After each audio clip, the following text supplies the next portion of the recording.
Python conditional variable setting.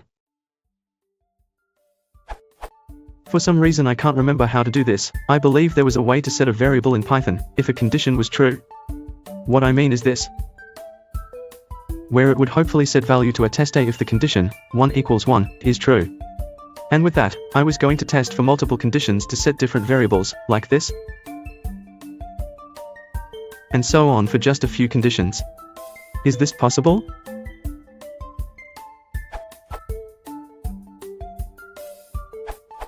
This is the closest thing to what you're looking for. Otherwise, there isn't much else.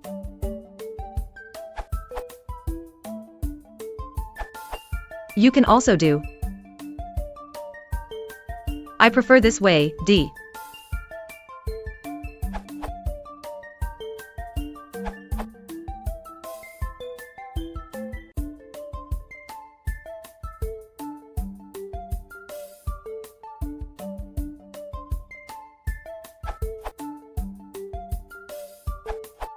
Less obvious but nice looking term.